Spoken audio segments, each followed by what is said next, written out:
Okay, bismillahirrahmanirrahim. Assalamualaikum warahmatullahi wabarakatuh. Dan selamat malam semua. Okay, boleh dengar? Okay, harap semua dapat dengar percakapan cikgu. Okay, so hari ini kita akan memulakan perbincangan untuk kelas sains tingkatan 5 dengan bab yang baru, iaitu bab yang kelima, sebatian karbon. Ya. Pada minggu lepas kita dah habis membincangkan bab yang keempat, latihan berkaitan dengan kadar tindak balas. So harapkan kamu semua dapat membuat ulang kaji berkaitan dengan kadar tindak balas, pengenalan kepada kadar tindak balas dan memahami konsep yang berkaitan dengan kadar tindak balas. So pada hari ini kita akan masuk kepada sebatian karbon. Ya. Sebatian karbon.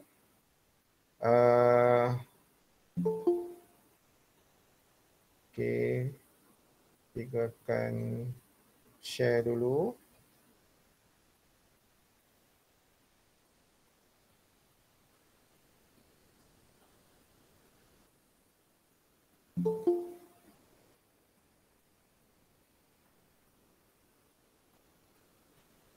Okey, jadi sebatian karbon Okey, boleh nampak tak yang cikgu share? Boleh Sudah 21 orang. Okey. Okey, so cikgu boleh mulakan pengenalan berkaitan dengan bab yang kelima ini, iaitu sebatian karbon Okey, dalam bab yang kelima, sebatian karbon ini, kita akan mempelajari 5 subtopik. 5 subtopik. Okey, jadi boleh lihat Cikgu nak respon boleh nampak ke tak yang cikgu share ni? Boleh cikgu, boleh. Boleh cikgu boleh cikgu pula. Boleh semua Okey, so dalam sebatian karbon ini, okey, subtopik yang pertama kita akan melihat kepada pengenalan sebatian karbon, apa yang dimaksudkan dengan sebatian karbon. Kemudian kita akan melihat unsur ataupun perkara-perkara yang dibincangkan di dalam sebatian karbon itu sendiri yang dipecah-pecahkan, iaitu dalam sebatian karbon ada kumpulan yang dipanggil hidrokarbon. Untuk subtopik yang kedua, ada kumpulan yang dipanggil alkohol, ada kumpulan yang dipanggil lemak dan juga berkaitan dengan minyak sawit. So semua ini, semua subtopik ini, subtajuk ini adalah merupakan apa yang terkandung di dalam sebatian karbon. Okey, so sekarang kita nak tengok, kita akan bincangkan subtopik yang pertama, 5.1, iaitu pengenalan kepada sebatian karbon. Jadi sekarang ni, kita tengok sebatian karbon. Sebatian karbon. Okey, apa yang dimaksudkan dengan sebatian karbon ni?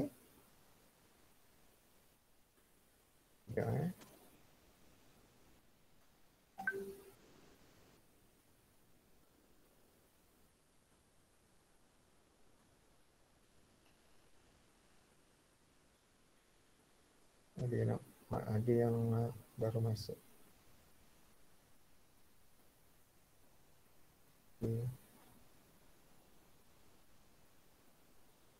Okey, jadi sekarang ni yang pertama sekali adalah sebatian karbon.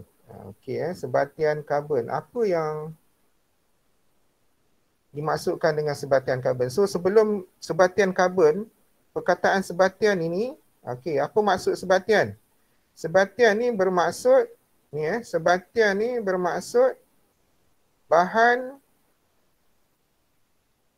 yang terbina daripada, ni ulang kaji sebatian itu maksudnya suatu bahan yang terbina daripada dua atau lebih unsur yang berbeza. Dia mesti berbezalah unsur. Jadi sebatian ni salah satu daripada bahan. Jadi kalau kamu ingat balik definisi untuk bahan ini, bahan ini terbahagi kepada dua. Satu unsur, satu bahan terbahagi kepada dua. Cikgu. Ya? Ada orang nak masuk? Ada yang nak masuk? Sebab tak ada bunyi Oh, tak ada pun.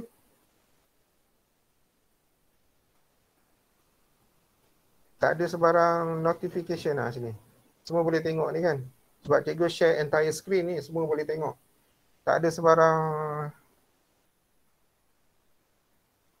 Tak apa, nanti dia suruh dia masuk semula keluar masuk semula. Okey, so bahan ni ingat balik yang dulu punya semasa PT3 punya bahan terbahagi kepada dua, iaitu unsur dan sebatian. Okey, dah dibunyi tu.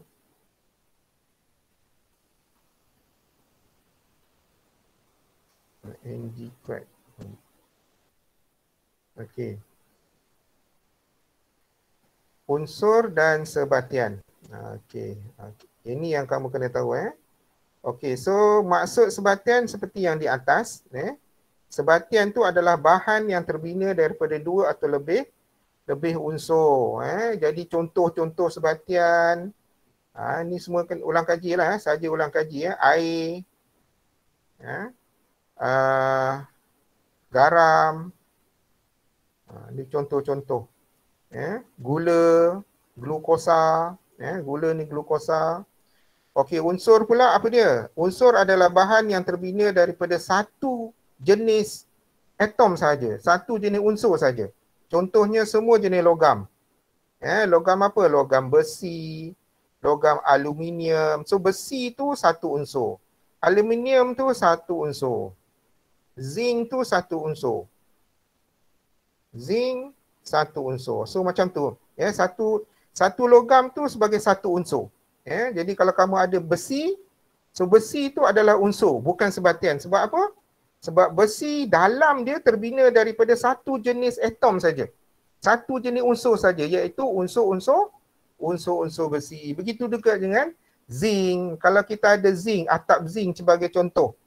So zinc itu adalah bahan unsur. Sebab apa? Sebab dia terbina daripada satu saja, satu jenis unsur saja, iaitu unsur-unsur zinc. Jadi itu yang membezakan di antara unsur dengan sebatian. So sekarang ni sebatian ini yang ini. Jadi bila ada dua atau lebih unsur, contohnya macam air. Air ni, contohnya air. Air ni terbina daripada unsur hidrogen dan oksigen. Unsur. So kalau kita tulis lagi, hidrogen ni satu unsur, oksigen satu unsur. Ada nak masuk. Apa ni? Aisyah. Okey. So ini unsur. So bila dua atau lebih unsur bergabung, contohnya dalam air ni, so hidrogen dan oksigen bergabung membentuk air. So air ini adalah bahan sebatian. Kalau garam, contohnya garam di rumah. Garam di rumah tu nama dia natrium klorida.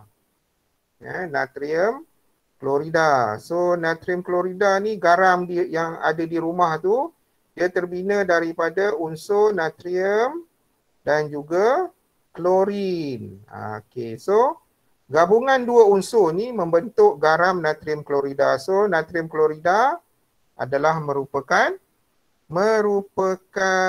suatu bahan sebatian. Kalau gula pun sama, gula terbina daripada karbon campur dengan hidrogen campur dengan oksigen. Ada 3 unsur yang bergabung di dalam gula. Gula ni tu bahasa biasa. Bahasa sainsnya kita panggil glukosa. Okey, so glukosa tu terbina daripada 3 unsur.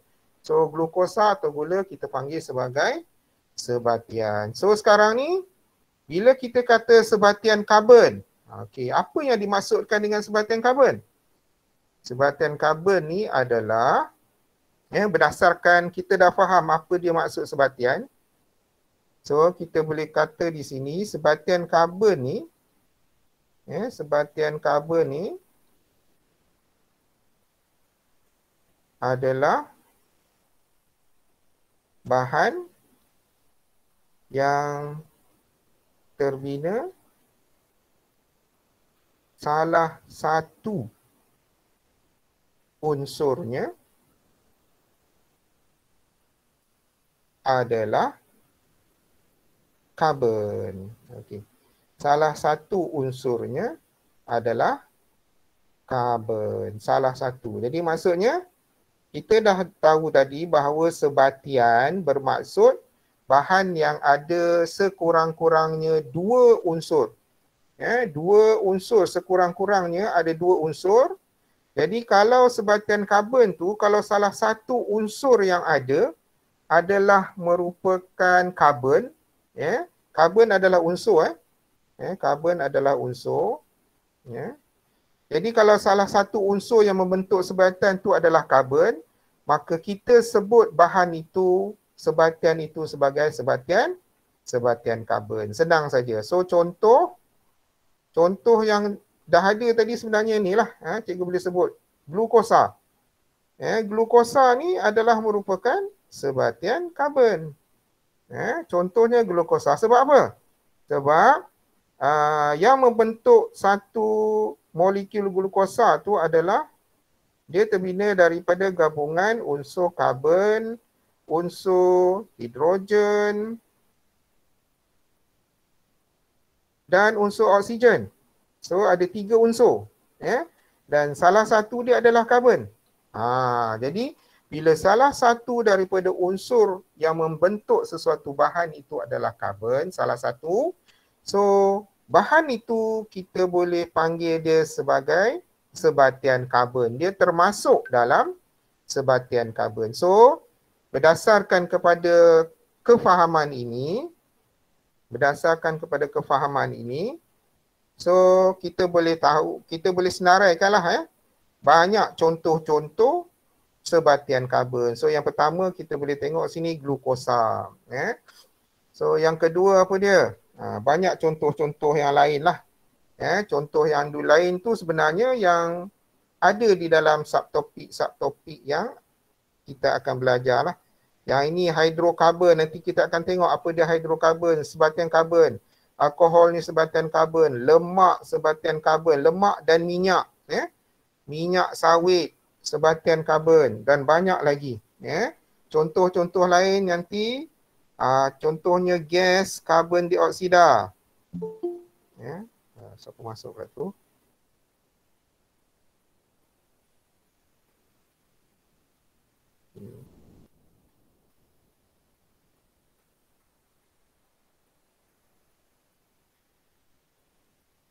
Okey, so gas karbon dioksida. Okey, gas karbon dioksida ni adalah merupakan contoh sebatian karbon. Sebab apa? Sebab dia terbina daripada unsur karbon dan juga unsur oksigen. Okey. Banyak lagi. Contohnya kita tengok alkohol. Alkohol ni adalah satu nama bagi kumpulan yang banyak ahli dia. Okey, alkohol ni nanti kita tengok ada banyak ahli. Salah satu alkohol ni adalah ethanol contohnya. Okey, metanol, propanol, butanol dan macam-macam nama lagi yang all kat belakang tu. Alkohol ni satu kumpulan, dia ada karbon, dia ada gabungan hidrogen dan dia gabung dengan oksigen. Okey. Nampak macam sama tapi apa yang membezakan antara alkohol dengan glukosa dari segi bilangan unsur tu. Bilangan unsur. Kalau kita tengok glukosa, walaupun unsur yang sama dengan alkohol dan kebanyakannya pun hidrogen tu mesti ada. Oksigen ada yang tak ada oksigen. Okey, nanti kita akan tengok. Yang keempat ni, bab yang subtopik yang kedua, hidrokarbon dia panggil. Hidrokarbon ni apa? Dia gabungan karbon dan hidrogen sahaja. Dalam hidrokarbon ni ada banyaklah bahan-bahan lain yang termasuk dalam hidrokarbon. Terusnya lemak. Lemak, apa-apa saja jenis lemak adalah contoh. Sebab dalam lemak ni ada karbon, ada hidrogen. Dia karbon hidrogen ni macam wajib lah. Ada karbon, hidrogen, okey. Ada oksigen, ada yang nitrogen, dia bergabung dengan nitrogen, ada sulfur, dia bergantung kepada jenis lemak. Minyak pun lebih kurang sama. Cuma minyak, apa beza lemak dengan minyak? Minyak ni adalah lemak dalam bentuk cecair. Lemak adalah dalam bentuk pepejal. Okey, itu beza dia. Kandungan unsur dia sama, yang membezakan adalah bilangan karbon, bilangan hidrogen, bilangan oksigen. Nanti kita akan tengok satu persatu dalam setiap subtopik yang akan dibincangkan kemudian. Jadi itu yang dimasukkan dengan sebatian karbon. Okey, itu contoh. Harap penerangan ringkas itu boleh memahamkan kamu. Bila kita sebut sebatian karbon tu, bermaksud dia adalah suatu bahan yang terdiri daripada dua atau lebih unsur, di mana salah satu daripada unsur tersebut adalah unsur karbon. Jadi itu bila ditanya apakah yang dimaksudkan dengan sebatian karbon, sebatian karbon adalah suatu bahan yang terbina daripada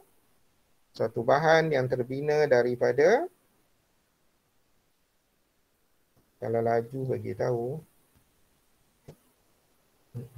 Okay. So, cikgu ulang semula, apakah yang dimaksudkan dengan sebatian karbon? Sebatian karbon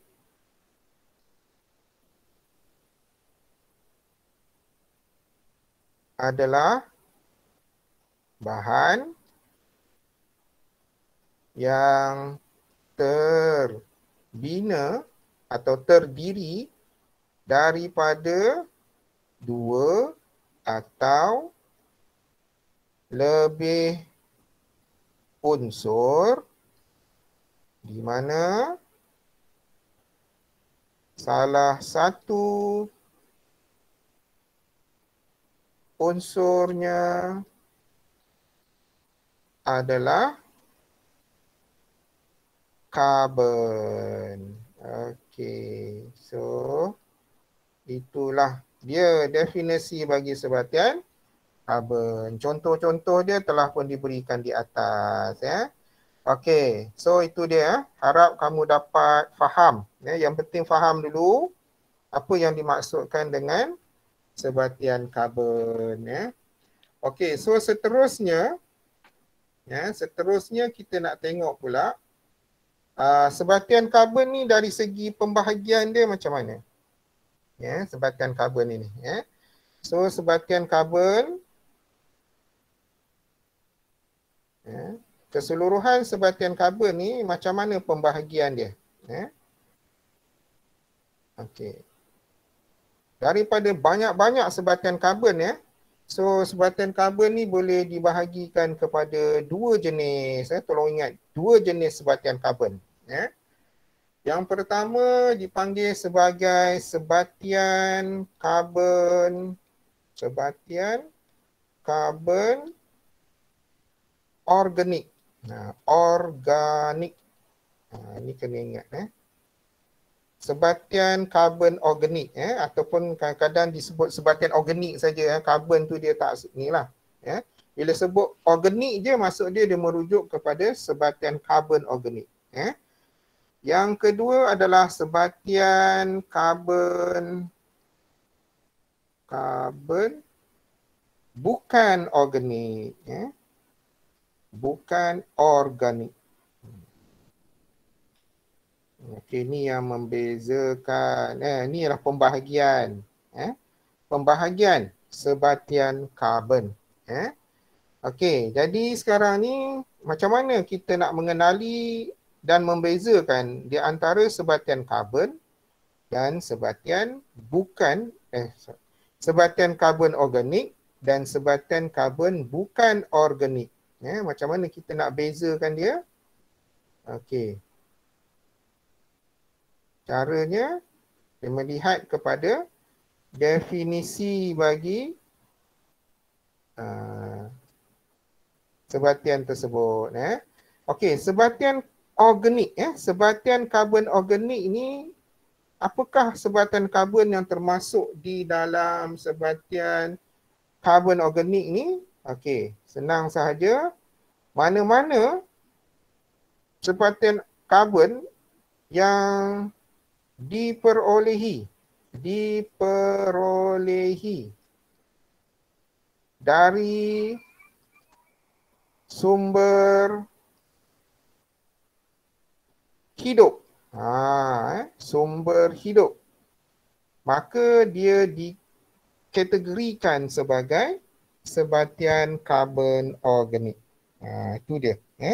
Jadi sebatian karbon organik ataupun kita sebut sebatian organik. Lepas ni cikgu sebut sebatian organik. Sebab sebatian karbon panjang sangatlah nak sebut. Sebatian organik. Sebatian organik ni adalah sebatian yang diperolehi daripada sumber yang hidup. Jadi kalau dia datang daripada sumber yang hidup, maksudnya benda-benda hidup, daripada punca benda-benda hidup. Benda hidup ni fahamlah apa sahaja organisma, sama ada haiwan, tumbuhan, ataupun mikroorganisma pun organisma hidup, dia semua mikro. So yang datang daripada haiwan dan tumbuhan biasanya datang daripada haiwan tumbuhan lah. Mikroorganisma ni kecil sangat. Jadi maka bahan tersebut kalau dia sebatian karbon, maka dia adalah sebatian organik. Contoh dia, apa contoh dia? Apakah contoh-contoh sebatian organik ni? Apa contoh sebatian organik ni?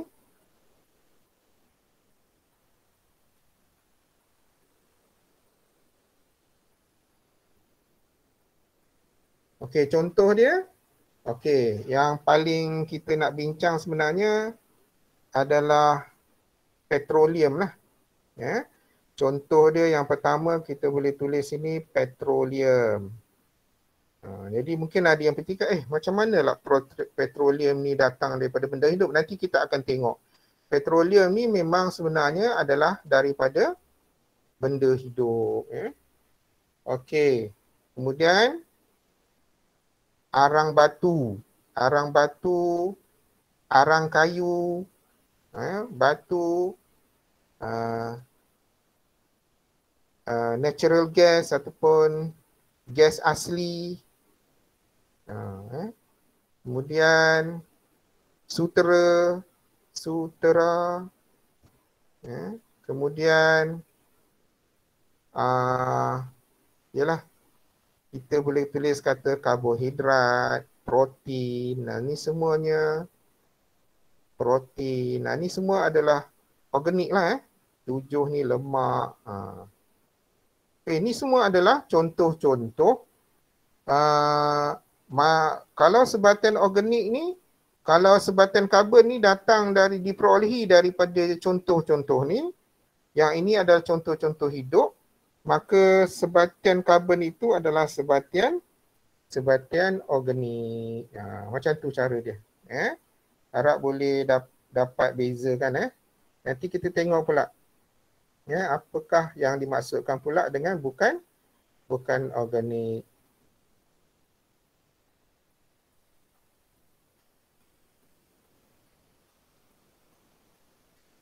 Okey, sebatian karbon bukan organik pula adalah sebaliknya. Adalah sebaliknya, iaitu diperolehi daripada sumber bukan hidup. Bukan hidup. Diperolehi daripada sumber yang bukan hidup. Bukan hidup.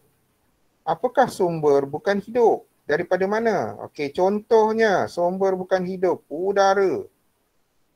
Jadi kalau yang gas-gas di udara tu, itu bukan hidup lah. Sebab itu karbon dioksida, gas karbon dioksida tu adalah merupakan bahan bukan organik. Udara yang diperolehi daripada tanah. Okey, tanah ni maksudnya termasuklah batu bata, batu lah. Okey. Ini contoh daripada bukan hidup. So, mana-mana sebatian karbon yang diperolehi daripada udara, daripada tanah, daripada batu, itu adalah sebatian bukan organik. Contohnya kalau udara tu gas lah. Gas karbon dioksida, ni contoh paling banyak akan digunakan. Okey, daripada tanah contohnya asid karbonik. Asid karbonik. Daripada batu contohnya batu kapur. Batu kapur ataupun nama kimia dia adalah kalsium karbonat. Ini nama kimia dia. Okey, itu contoh-contoh sebatian bukan organik. Okey jadi sekarang ni pembahagian ni sangat penting lah untuk kamu fahami dan untuk kamu hafal. Okey, so seterusnya dalam silibus kamu selepas kita bincangkan tentang pembahagian sebatian karbon ni, kita perlu tengok pula berkaitan dengan kitar karbon. Okey, dia kena bincang berkaitan dengan kitar karbon. Okey, so kitar karbon ni sebenarnya dah tengok dah. Benda ni dah dibincangkan dalam bab-bab yang awal hari tu. Jadi dia cuma nak highlightkan balik dalam kitar karbon ini nak menunjukkan bagaimana unsur karbon itu dikitar semula melalui pembentukan ataupun penguraian sebatan-sebatan karbon dalam kehidupan dan bahan-bahan organik di dalam persekitaran melalui proses-proses yang berlaku. Okey, antara proses-proses yang kamu dah belajar sebelum ini dalam kitar karbon, di mana dia merujuk kepada penghasilan gas karbon dioksida ataupun penyerapan gas karbon dioksida ataupun penguraian karbon itu sendiri. Antara proses-proses yang terlibat yang menghasilkan gas karbon dioksida. So kitar karbon ni lebih kepada penghasilan gas karbon dioksida. Itu yang paling senang sekali nak point penting lah. Jadi maksudnya kitar karbon merujuk kepada karbon dioksida itu sendiri. Penghasilan dan juga penyerapan gas karbon dioksida. So proses yang pertama yang boleh menghasilkan hasilkan gas karbon dioksida, cikgu tulis CO2 je lah, senang. Adalah yang pertama melalui respirasi. Bila kita menghembus nafas, so kita akan bebaskan gas karbon dioksida. akan bebaskan gas karbon dioksida, CO2. Okey. Yang kedua, jadi gas karbon dioksida tu akan terbebas ke persekitaran. Okey, yang kedua adalah melalui proses pembakaran. Proses pembakaran. Bila kita bakar sesuatu bahan yang ada sebatian karbon, contohnya minyak, minyak petrol dan bahan-bahan plastik, so dia akan bebaskan gas karbon dioksida dan juga ni kalau kita buat pembakaran bahan-bahan, dia akan hasilkan jelaga. Jelaga ni warna hitam, sebenarnya dia adalah merupakan bahan karbon. Dia adalah karbon itu sendiri. Yang ketiga adalah berkaitan dengan penguraian. Penguraian. Okey, penguraian ni apa dia? Kau ingat balik tak semua apa yang dimasukkan penguraian? Okey, penguraian ni suatu ataupun proses proses oleh mikroorganisma. Mikroorganisma terhadap bangkai. Bangkai haiwan atau tumbuhan. Bila sebut bangkai tu dah matilah. Melalui pereputan. So proses pereputan ni di mana mikroorganisma, bakteria, kulat, virus pun ada sikit. Dia akan menggunakan bangkai ni untuk dimakan, dia akan bebaskan. So dalam proses penguraian ni dia akan bebaskan gas karbon dioksida. Okey. Di samping gas karbon dioksida, proses penguraian ni dia juga akan hasilkan asid. Dan asid tu biasanya asid laktik. Okey, asid asetik. Dia ni asid asetik. Asid. Asid je lah. Kamu ingat asid je lah.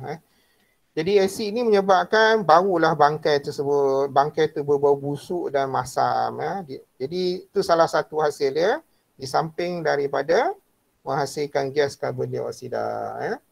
Okey, so bila gas karbon dioksida yang dihasilkan, jadi kamu kena ingat balik dalam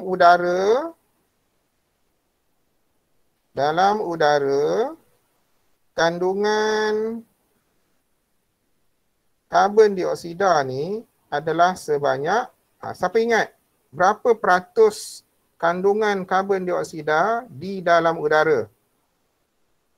Siapa ingat? 0.03%. Walaupun nampak sikit, tapi dia sebenarnya memberi kesan kepada alam sekitar kalau berlebihan. So sekarang ni, kalau kita tengok daripada proses-proses ni, gas karbon dioksida dibebaskan banyak ni. Bila dibebaskan banyak, so akan menyebabkan peratus kandungan karbon dioksida di dalam udara akan bertambah. Bila kandungan karbon dioksida bertambah di dalam udara, apa kesan dia? Dia akan menyebabkan kesan rumah hijau, iaitu akan menyebabkan suhu alam sekitar menjadi lebih panas, lebih tinggi. So itu kesan dia. Jadi bila lebih panas, so akan menyebabkan suhu alam sekitar lebih panas, lebih tinggi. So akan menjejaskan alam sekitar itu sendiri yang seperti yang kita dah bincangkan dalam bab yang ketiga. Jadi bagi mengekalkan kandungan karbon dioksida ni pada 0.03%, maka dalam kitar karbon ada satu proses yang akan menyeimbangkan. Ada satu proses yang akan seimbangkan.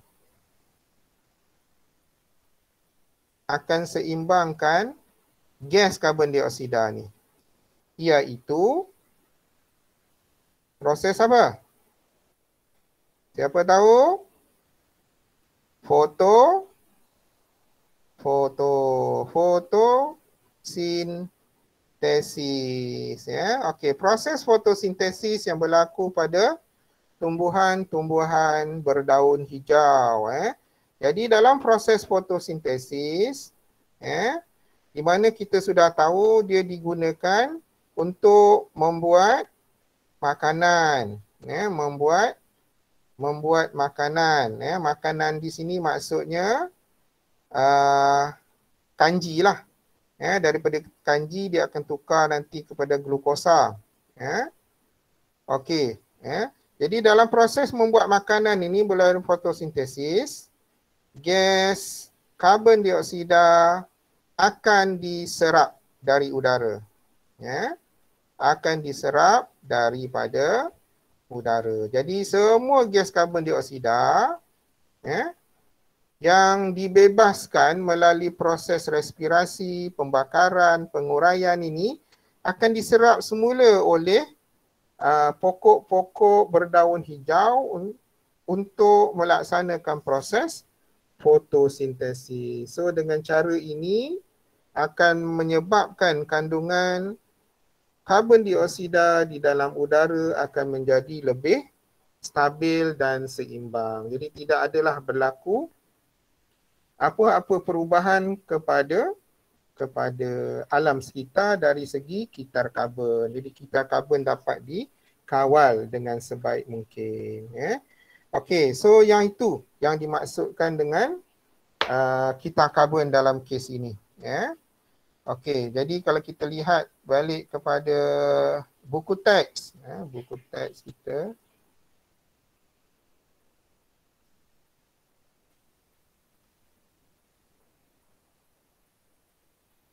Okey, dalam buku teks, kitar karbon seperti yang ditunjukkan sama macam dalam bab yang sebelum ini. Jadi yang ini kita bincangkan tadi. Dalam kitar karbon, ini dia, lambat pula. Okey, dalam kitar karbon, okey, so ini yang berlaku di mana proses respirasi daripada haiwan, daripada tumbuh-tumbuhan, daripada mikroorganisma akan membebaskan karbon dioksida ke atmosfera. Begitu juga dengan pembakaran bahan-bahan api daripada kilang, daripada kenderaan. Kemudian proses pereputan daripada penguraian organisma yang sudah mati akan membebaskan gas karbon dioksida ke udara. Dan semua ini dapat diseimbangkan melalui proses fotosintesis yang dilakukan oleh tumbuh-tumbuhan hijau. Jadi semua ini adalah dalam kitar karbon. Jadi proses fotosintesis ini sangat penting, sebab itu pengekalan pokok tumbuhan berdaun hijau ini sangat penting di dalam alam sekitar kita untuk memastikan sistem alam persekitaran kita sentiasa berada dalam keadaan yang stabil dan seimbang. Jika tidak akan berlakulah pencemaran dan juga kerosakan kepada alam sekitar kita.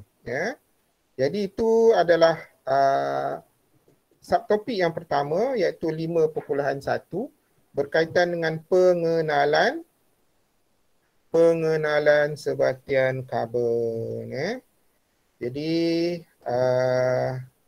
tengok soalan di sini pun seperti yang kita dah bincangkan. Jadi kita boleh tengok, kamu pun boleh ni balik, apakah yang dimaksudkan sebagai sebatian karbon organik. Apakah dia sebatian organik? Apakah sebatian bukan organik? Jadi kamu tengok soalan ini, kamu jawab balik berdasarkan kepada apa yang telah diterangkan sebentar tadi. Sebatian organik, sebatian karbon yang diperolehi daripada sumber hidup. Sebatian bukan organik adalah sebatian yang diperolehi daripada bukan hidup. Contoh sebatian bukan organik telah diberikan tadi, contoh dia gas karbon dioksida, apa lagi batu kapur. Kemudian dua contoh. Apakah kitar karbon nyatakan kepentingan kitar kitar karbon. Jadi kitar karbon tadi adalah proses di mana gas karbon dioksida dibebaskan ke udara dan juga diserap, ya, dan membentuk satu keseimbangan. Jadi pentingnya adalah untuk memastikan supaya gas karbon dioksida sentiasa berada dalam keadaan stabil. Ya, jika tidak, gas rumah hijau akan terbentuk. Gas rumah hijau pula. Kesan rumah hijau akan terjadi yang akan menyebabkan suhu bumi akan meningkat, ya, dan merosakkan sistem. Ya. Okey, so lepas ini kita akan tengok pula kepada hidrokarbon. Apakah yang dimaksudkan dengan hidrokarbon? So untuk yang ini kita berhenti rehat dahulu seperti biasa. Solat isyak dah masuk. Jadi seperti biasa cikgu dan kita semua kita pergi solat isyak dulu. Rehat. Jadi pukul 9.10 kita sambung semula kita punya kelas ini. Jadi jangan live dulu, just tinggalkan saja, pergi solat, pergi makan, pergi tandas dan sebagainya. Okey, kita berhenti dahulu buat sementara waktu. Okey. Assalamualaikum warahmatullahi wabarakatuh.